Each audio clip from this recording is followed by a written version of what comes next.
The silence of the northern tower was absolute, broken only by the howling winter winds that beat relentlessly against the frost-rimed lattice windows. Sukinya sat alone at the low wooden table, staring blankly at the remnants of her evening meal. For months, she had lived like a ghost in her own home, locked away in voluntary isolation, consumed by a paralyzing fear of the monster she had been forced to marry. Her own sect had abandoned her here as a sacrifice for peace, and she had spent every waking moment resentful, terrified, and bitter. Then, the first spasm struck. A sudden, violent tremor caused her jade teacup to slip from her fingers, shattering on the obsidian floor. Sukinya gasped, but instead of air, a taste like bitter almonds and melted frost flooded her throat. It was cold, so incredibly cold, yet it burned like liquid fire as it slid down her esophagus. Poison! The realization hit her with the force of a physical blow. Her hands flew to her throat as a suffocating wave of agony ripped through her chest. The poison, a lethal concoction secretly slipped into her chambers by operatives of the rival Azure Crane sect, began its brutal work. They had timed it perfectly.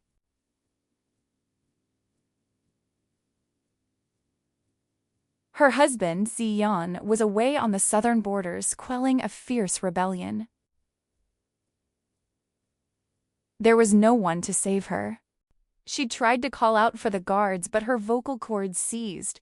The toxin acted with terrifying speed, wrapping around her lungs like tightening iron bands. Sukinya stumbled out of her chair, her knees instantly buckling beneath her. She crashed heavily to the floor, her cheek pressing against the freezing stone. Agony consumed her. Every breath felt like inhaling shattered glass. Her heart hammered erratically against her ribs, a frantic, trapped bird, before it began to shudder and slow. She clutched at the front of her robes, her fingernails ripping the delicate silk as she convulsed, her vision darkening at the edges. As she lay there dying, a profound, cynical numbness washed over her. Let death come, her fading thoughts whispered through the pain. At least I, Sukinya, am finally free of this monstrous marriage. Let them all burn. With one final, shuddering gasp, her lungs locked completely. The light bled entirely from her eyes, her hand falling limp against the stone, leaving her first life to end in agonizing, suffocating isolation. But her soul did not pass cleanly into the Yellow Springs. Instead, her consciousness floated like a weightless wisp of silk, bound to the chambers of her terrifying husband, Ziyan. She expected indifference from the feared demon lord, but what she witnessed shattered her ghostly heart. When the iron doors were blasted off their hinges, it was not a tyrant who entered, but a man driven mad by despair. Ziyan's silver hair was wild, his armor drenched in the blood of enemies he had slaughtered to race back to her side. This terrifying being fell to his knees beside her corpse, weeping tears of pure crimson essence. With heartbreaking care, his clawed hands combed out her tangled hair, whispering her name like a sacred mantra. "I am sorry," he had choked out, his voice cracking with a vulnerability he had never shown her in life. "I built a fortress to keep the world away from you. I stayed away because you feared my face. Why didn't you wait for me to protect you?" For 3 days, her spirit watched him track down and utterly annihilate every single cultivator responsible for her death. She realized too late that her prejudice had blinded her. The cultivation sects who sacrificed her were the true monsters, and the demon was the only one who had ever loved her. Then, suddenly, a violent, suffocating gasp tore through her throat as she blinked rapidly behind a heavy layer of crimson silk. Her hands darted to her chest, finding a steady, frantic heartbeat instead of burning poison. She looked down through the sheer edge of the fabric to see a lavishly embroidered red bridal gown. She was back on her wedding night, and a manic, ecstatic smile bloomed across her face. When the heavy thud of boots echoed outside, the doors groaned open to reveal Xian, his towering frame tense and cloaked in dark energy to mask his nervousness. Slowly, his clawed hand raised the jade rod to lift her veil, bracing himself for the screams and loathing he expected. Instead, before the silk even cleared her eyes, she lunged forward and threw her arms squarely around his neck, burying her face into his fur-lined collar. "Husband, you took so long," she cried out, her voice a sweet chime in the silent room. "Do you have any idea how cold this bed is without you?" The mighty sovereign of the three ashen peaks froze, instantly turned to stone as his claws hovered awkwardly in the air. "Are you out of your mind, human?" he rumbled, his voice cracking with sheer bewilderment. She tightened her grip, brushing her warm fingers against his sharp jawline. "I'm perfectly sane, and my name is not human. It's your wife. Why are you standing so far away instead of carrying your freezing bride to bed?" My hands are like ice. A deep crimson rush instantly flooded Xian's pale cheeks, spreading to the tips of his pointed ears. "Unhand me," he commanded, though the order lacked any real bite, sounding more like a panicked plea. "You know nothing of what I am." She only laughed softly against his neck, squeezing tighter. "I know exactly who you are, Aeon. Now hold me." His dark tail gave an uncontrollable twitch and thumped loudly against the floorboards. It didn't take long for the entire fortress to realize the new human bride was completely unhinged in the most delightful way. Actively courting a husband who was utterly defenseless against her affection. No one was more deeply disturbed by this sudden shift than General Mo, Xian's fierce, sharp-tongued right-hand commander. In the past, General Mo had utterly despised Suqinya, viewing her as a useless, whimpering human whose endless tears dragged their lord down. Mo had spent that first life glaring daggers at her, treating her like a fragile burden. But in this life, everything changed the moment Suqinya began taking charge of the northern estate, confidently managing the fortress's chaotic logistics and mapping out defensive lines with razor-sharp precision.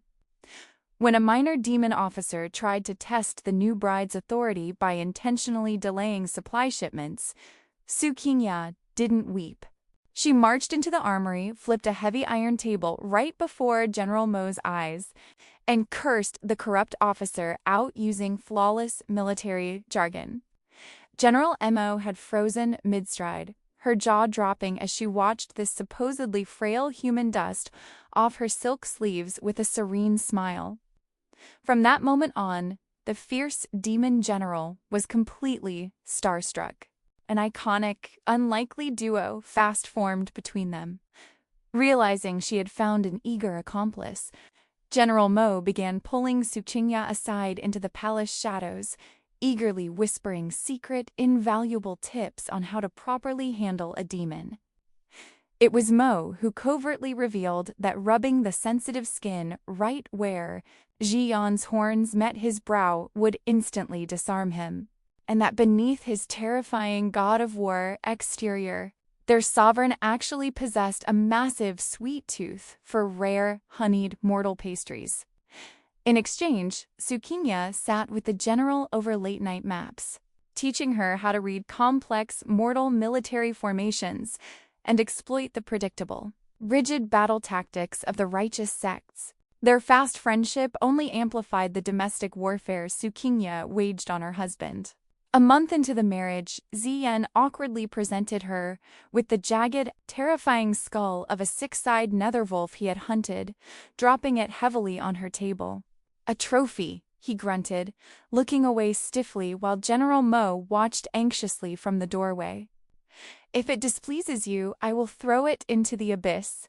Instead of panicking, Suqinya let out a delighted gasp and arranged delicate white winter plumes inside the hollow eye sockets. "Husband, it's magnificent. Look how beautifully it accents the room." "You are so incredibly thoughtful," she praised, turning a morbid trophy into a gorgeous centerpiece. Behind him, General Mo gave Su Qingya a subtle, wildly enthusiastic thumbs up, while Ziyan's ears turned a furious, helpless shade of pink. As Su Qingya's confidence, brilliance, and breathtaking beauty flourished under the northern sun, she naturally took charge of the fortress's external diplomacy. Word quickly spread across the realms of the magnificent, sharp-witted Madam of the Ashen Peaks, drawing lower demon lords and visiting mortal merchants who came under the guise of trade, but truly just wanted a glimpse of her. When they finally met her, many couldn't help but look at her with deep, lingering admiration. This newfound attention sent Jiayan into absolute possessive overdrive. Because Su Qingya had strictly forbidden him from maiming or killing their guests over mere glances. The frustrated demon lord resorted to silent, terrifying territorial warfare. During diplomatic meetings, Ziyan refused to sit on his own grand throne. Instead, he would drag a heavy obsidian chair directly behind Su Qingya, looming over her shoulder like a dark god of doom. He would sit in brooding silence, his crimson eyes flashing dangerously as he glared death at any merchant or lord who let their eyes linger on her for a fraction of a second too long. In public, whenever they walked through the courtyard filled with visiting dignitaries, his sleek, powerful tail would snake out from beneath his dark robes and wrap tightly around her waist, pulling her flush against his side. It was a blatant, shameless display of marking his territory that left the dignitaries sweating in fear, while adding a deliciously sweet, spicy, and funny romantic tension to their daily lives. Su Qingya would merely pat the scaled coil around her waist, deeply amused by how her terrifying husband became a fiercely jealous guardian whenever the world dared to look at what was his. She shamelessly claimed him in public, looping her arm through his and fiercely defending his reputation. When an arrogant demon lord suggested at a banquet that a human was too weak for the north, she slammed her cup down and sharp-wittedly reminded the court, "The Duke speaks of weakness, yet forgets that it was my political alliance that secured your borders from the southern sects. If the Duke wishes to test the strength of the sovereign's household, my husband's sword is always ready, though I doubt you'd survive the first strike." Beside her, Jian sat up straighter, a smug, deeply satisfied smirk gracing his lips while his tail thumped a proud, rhythmic beat against his throne. Slowly, the demon lord's icy exterior completely dissolved behind closed doors, replacing his fear of scaring her with a helpless attentiveness. He channeled his destructive fire core into spiritual arrays to build a massive, glass-domed greenhouse amid the Arctic blizzards so she could walk among peach blossoms. "The mortal realm has flowers," he muttered softly one afternoon, guiding her through the warmth. "I cannot bring you back there, but I can make them bloom for you here." He threatened mortal merchants to secure the softest moon mist silks, growling at them, "If the fabric is too rough for her skin, I will flatten your entire guild." His protectiveness grew absurd. He would glare dangerously at any servant who spoke too loudly, melting only when she reached up to adjust his heavy collar. Her growth wasn't merely domestic, however. In her first life, Su Qingya had let her cultivation rot, too paralyzed by depression and fear to ever pick up a sword or circulate her energy. In this life, she refused to remain weak. She began utilizing the dense, pure spiritual energy of the demon realm, choosing to dual cultivate with Xiyan during their quiet nights together. Their energies merged seamlessly, her bright, refined human ki balancing his wild, abyssal power. She spent her afternoons in the greenhouse, blending the righteous sect's elegant sword techniques with his destructive, dark fire arrays, creating a completely new, terrifying form of hybrid martial arts.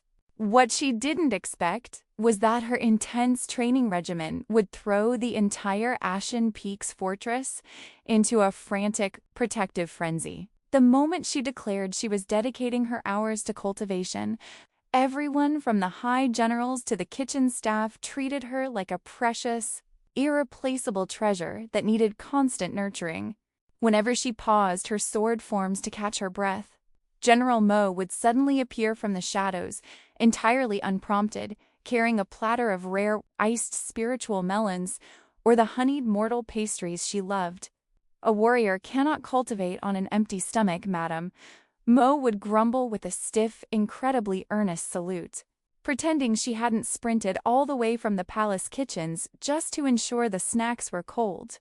The estate's master blacksmiths secretly went to work, spending days over abyssal fires forging a custom set of lightweight, obsidian alloy training weights and balanced practice blades tailored perfectly to her grip, leaving them neatly arranged at the edge of the greenhouse with shy bows.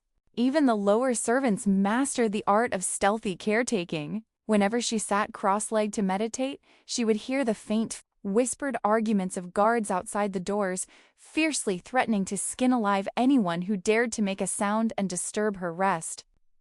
Su Qingya noticed every single one of these subtle gestures. She saw the kitchen maids hiding behind pillars to ensure she actually finished her nutritious bone broths. And she noticed how the palace attendants would covertly swap out her heavy training mats for softer, silk-lined ones when she wasn't looking. She simply pretended not to see, hiding her small, tender smiles behind her sleeves, her heart fluttering at how deeply she was cherished by this supposed fortress of monsters. But no one was more helplessly devoted than her husband. Zian watched her train with boundless pride, but his anxiety over her overexerting herself reached absurd heights. He would linger at the edge of the training grounds, his chest tight with worry, constantly ordering rare spiritual herbs to forge her meridians. At night, after grueling hours of blending her sword techniques with his dark fire arrays, Su Qingya would collapse into their massive bed, utterly exhausted. She would close her eyes, letting her breathing grow slow and even, pretending to be fast asleep. Only then would Zian move. With an almost painful slowness, the terrifying demon lord would creep onto the bed beside her, his towering frame casting a protective shadow in the dim moonlight. His large hands that could shatter mountains, would become impossibly gentle. Very quietly, so as to not wake his fragile human wife, he would take her aching arms and calves into his lap, using his immense, warm demonic ki to soothe her strained muscles. Su Qingya would lie perfectly still beneath the covers, keeping her eyes closed, but her heart would thrash wildly against her ribs with pure affection.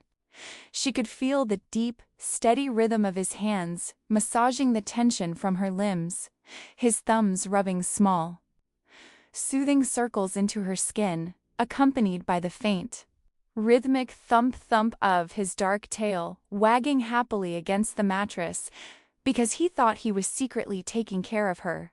She would let her lips curve into a hidden, breathless smile into her pillow, melting completely into the warmth of the husband she was so fiercely determined to surpass everyone else to protect.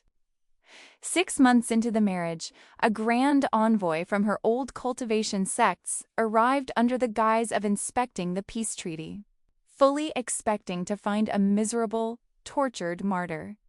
"We have come to see our sister, to ensure she is surviving the harsh." The sect leader's voice cut off entirely, the words dying in his throat as the palace doors swung open. The sight shattered every expectation. The great hall was warm, smelling of sweet peaches and expensive incense, and at the head of the hall sat a massive obsidian throne lined with white fox furs. Lounging gracefully upon it was Su Qingya. She looked absolutely radiant, her skin glowing and devoid of any stress, draped in layers of shimmering, celestial-grade silks that even the sect leader's wife couldn't afford. Priceless spiritual jewels were woven carelessly through her hair and wrapped around her wrists. But it was the profound aura of power radiating from her that truly stunned them. Her meridians, once neglected, now thrummed with a terrifying blend of refined human ki and pure, abyssal demonic energy, a visible testament to her soaring cultivation level. To the envoy's utter horror and envy, the feared sovereign was sitting on a low stool by her thigh, using his terrifying claws with meticulous care to peel the skin off a spiritual grape and gently feeding it to her. "Delicious, Ayan," she purred, tapping his chin affectionately. Ji Yan's eyes softened into pure devotion. "I will have them bring another crate from the Southern Valley." Wife, standing uniformly behind the throne, was the entire upper echelon of the Ashen Peaks general. Mo stood with her arms crossed, glaring down at the envoys like a protective hawk, while the master blacksmiths and high guards lined the walls in rigid, imposing formation. There was a seamless, palpable harmony in the room. The entire demon sect breathed as one with Sukinya, their collective dark energy shifting and fluctuating in perfect synchronization with her own pulsing spiritual aura. They weren't just hosting a human bride, they were guarding their revered empress.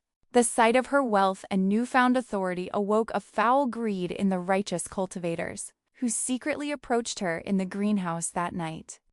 Elder Gao offered a false promise of home, handing her a spiritual needle. "My child, we see how heavily you are bewitched by this demon's illusions," he hissed, creeping closer. "But you must do your duty for the good of humanity. Slide this spiritual needle into his chest while he sleeps and extract his ancient demon core. Once his power is ours, we will take you back. You can return to the sect, cleansed of this filth, and live as a hero."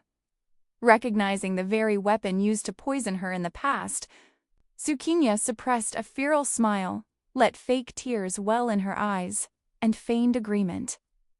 You will really take me back, you promise?" she whispered. "Of course, my child," Elder Gao smirked, utterly fooled. "Just bring us the core at tomorrow's farewell banquet." The next evening, the entire demon court assembled alongside the greedy, expectant envoys. When Elder Gao stood to ask for her token of appreciation, saying, "Sovereign Zeev, before we depart, we believe your madam has a special token to present to the cultivation world." Sukinya walked down the dais and snapped open a jade box, revealing nothing but black ash and the broken remnants of his needle. "What is the meaning of this?" Elder Gao gasped, stepping back. Her voice dropped its sweetness, ringing through the hall with absolute authority. "The meaning is that the righteous Sun Sect and the Azure Crane Sect are nothing but a den of hypocrites, thieves, and murderers. 6 months ago, you threw me to the north as a sacrificial lamb.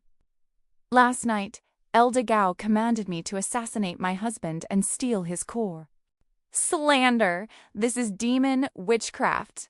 The sect leader roared, his face flushing crimson. "Is it?" she replied, smashing a hidden recording array in her palm that played Gao's treacherous words aloud. "Slide the spiritual needle into his chest. Once his power is ours. Live as a hero." The demon generals roared, and Jiyan rose from his throne, his massive midnight wings unfurling as the temperature plummeted. "You dare plot against my wife?" Jiyan's voice boomed, shaking the foundations of the mountain. "You dare come into my house and ask her to bleed?" He stepped forward to obliterate them, but she stepped into his path, raising a delicate hand to stop him. "Ayan, wait!" He paused, his chest heaving with rage. "Wife? They insulted you! They tried to use you!" She smiled softly into his burning crimson eyes. "I know. But in the past, I let them walk all over me, and I died a miserable death because of my own weakness. Tonight, I don't want my husband to fight a war for me. I want to show them exactly who they threw away, with a sharp metallic ring." She drew a stunning celestial blade gifted by her husband, her unleashed spiritual aura knocking back the front line of disciples. "You think I am a victim?" she shouted, locking eyes with the terrified elders. I am the madam of the 3 Ashen Peaks." The fight was a magnificent slaughter as she and Ji Yan moved in perfect, terrifying tandem. He acted as her absolute shield, incinerating underhanded attacks with black fire, while she elegantly wielded her blade to dismantle the corrupt elders, her hybrid martial arts flashing with dark fire and brilliant kie. General Mo and the guards stood by with smug, crossed arms, completely relaxed because they knew their empress didn't even need their help.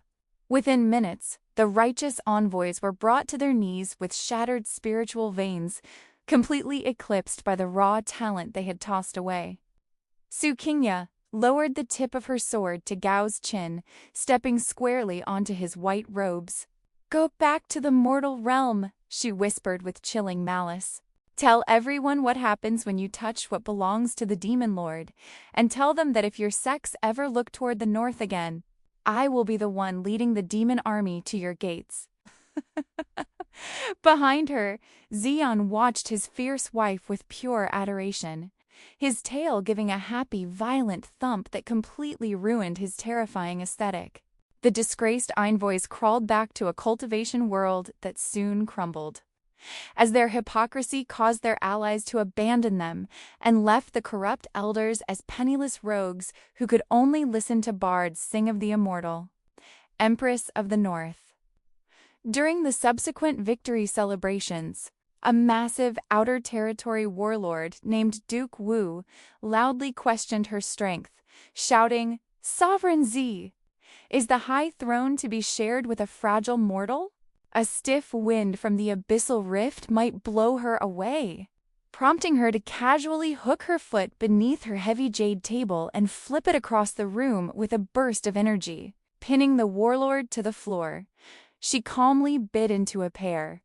"The Duke worries about a stiff wind, yet he cannot even withstand a falling table," she said, her voice dripping with sweet amusement.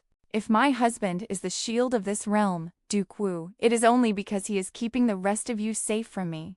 Ji Yan stepped forward to drive his blade into the floorboards an inch from the warlord's nose, rumbling, "My wife spares your life because she finds your ignorance amusing. Apologize to your empress or leave your head as a centerpiece for the next course." Later that night, the grand palace fell quiet, and they retreated to the warm, jasmine-scented greenhouse. She sat in a loose white silk robe with Ji Yan resting his silver hair across her lap. "You are very fierce today, Ayan," she murmured, her fingers gently threading through his silver locks. "He disrespected you," he muttered, his voice a low vibration against her thigh. "I should have fed him to the shadow beasts." She cooed at his grumbling. "You did perfectly," as her thumbs tracked upward to rub small, soothing circles right where his magnificent obsidian horns met his brow. The jagged dark energy crackled into a faint, pulsing violet glow. "Wife," he mumbled, his pale cheeks instantly flushing a deep crimson as he tried to pull back from the overwhelming affection. "Don't move," she whispered playfully, leaning in until her breath brushed his ear. "You've worked hard today. Let your wife's spoil you." The mighty demon lord let out a soft, helpless sigh, completely melting against her as his long tail kept up a steady, ecstatic beat against the floorboards. The story culminated in a grand coronation under a sky lit by cascading fireworks of red and silver fire. Dressed in matching ceremonial robes of deep crimson and obsidian, they ascended the highest altar of the north, hand in hand. There were no bowed heads of a hostage bride. There was only a queen stepping into her rightful territory.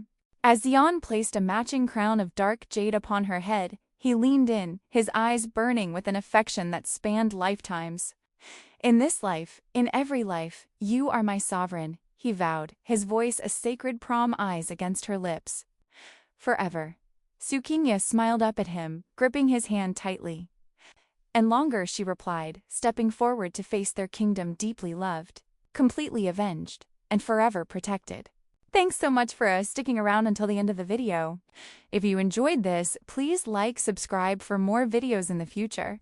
Comment below and let me know your thoughts. Your support helps the channel grow and is greatly appreciated. See you in the next one. Bye!